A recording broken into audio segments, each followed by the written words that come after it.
Hey, what's up, guys? They recently reprinted Sandman, and I bought this. I want to go over this in a little different way than I usually do. More, I guess, more of a kind of a reminiscence, rather than I mean, listen, we know what Neil Gaiman's about, right?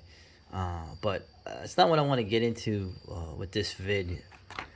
They reprinted this literally like kind of how it was when it came out with the old. I remember Johnny DC when they actually had useful news and editorials about like what they were working on, the checklist. I remember they used to have a pamphlet in the comic store I would go to where they would show you what was coming out. Not like the big ones they have now. It was like a pamphlet. This I remember. I remember going. I remember the day this came out. This was back in the '80s. This came out in I think December of '88. It was cold out. I was in high school. I was probably about 15 years old. Uh, I was how can I describe it? I was what you would call I don't know how to say this. I was a hipster. Uh, I had a long pea coat. I like dark items.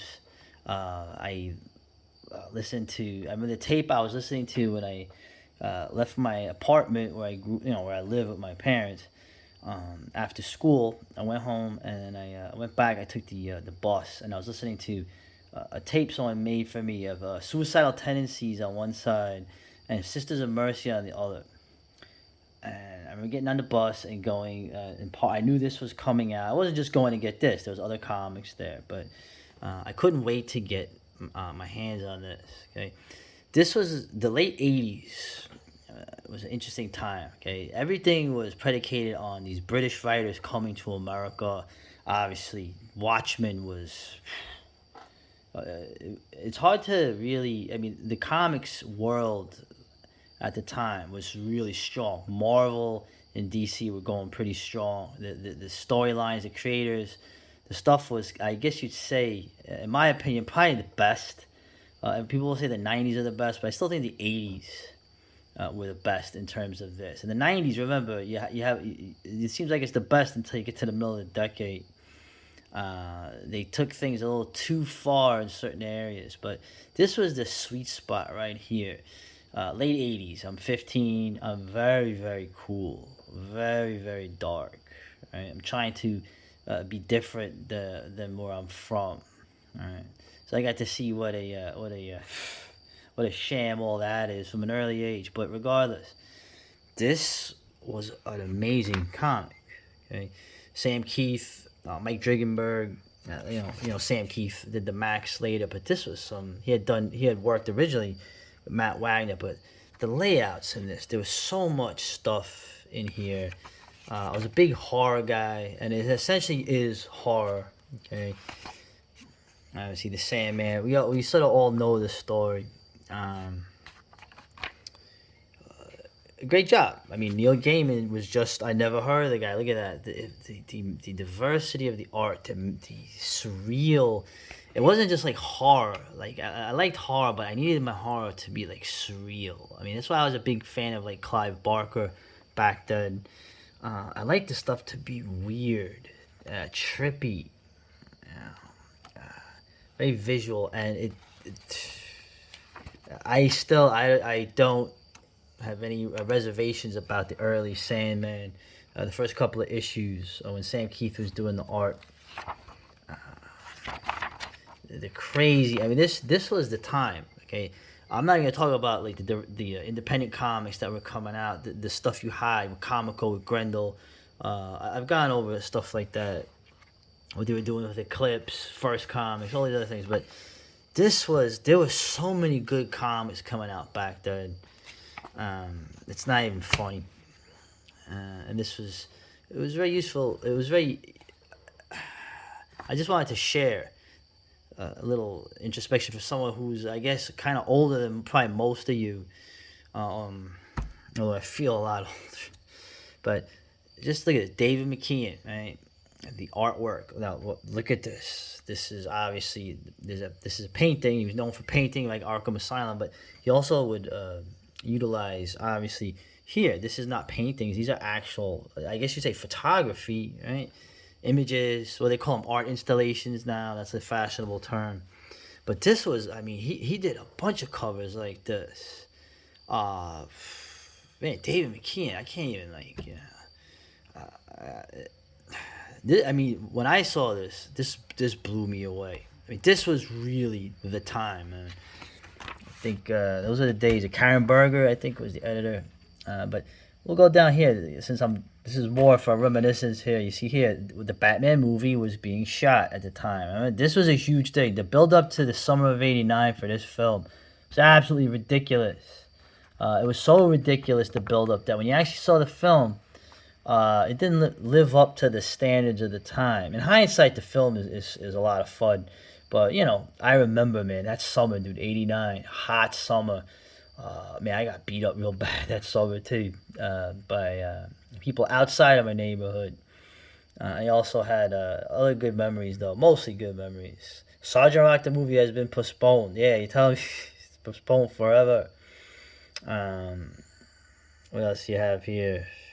Interesting thing, just talking about the series at the time, right? The New Gods. I remember they were doing a lot of the Jack Kirby stuff. You got Dan Jurgens. I always thought he was a really good artist. I don't see much of his stuff now.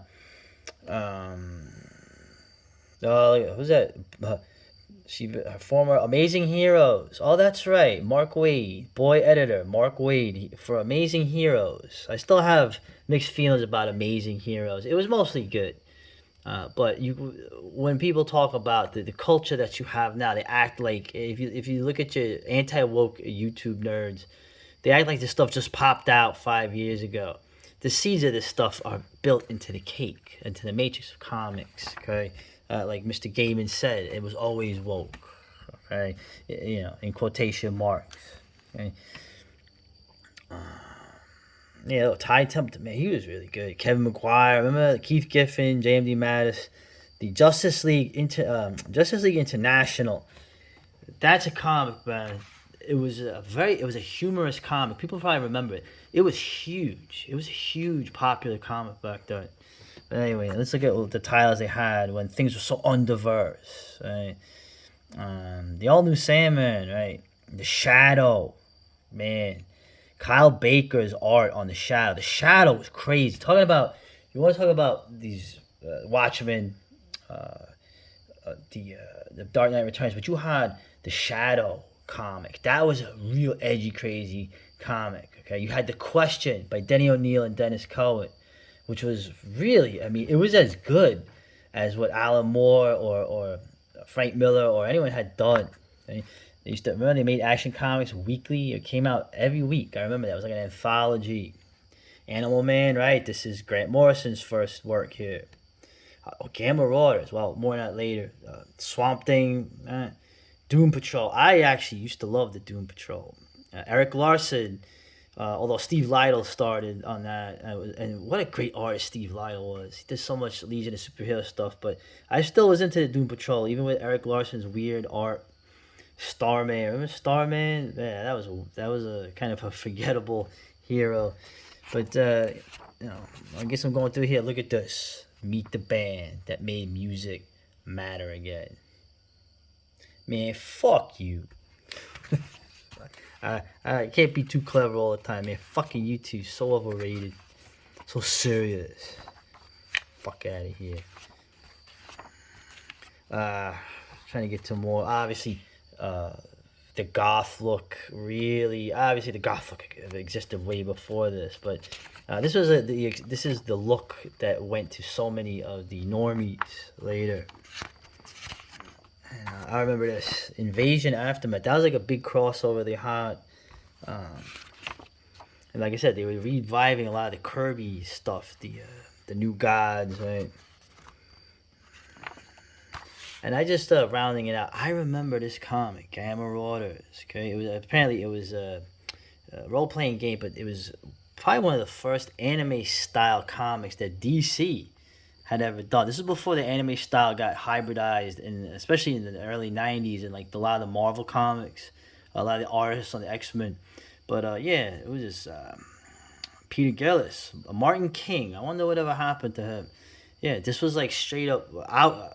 Always as cool as I was with the avant-garde stuff. I was an anime manga nerd trying to find as much as I can, as much as a fanboy as everything back then. So yeah, I wonder whatever happened to this. They used to have a lot of good. I remember Dynamo Joe from First Comics. There were more comics that emulated the anime style and the manga style than the translations were coming out more slowly, but yeah, so it's kind of cool looking through this. Anyway, that's some Gen X memories of a man who actually, I remember buying this. I think it was like $1.99 or something back then. And yeah, it was cool. It was cool looking at this. Cool looking at this from back in the day. All right. Yeah.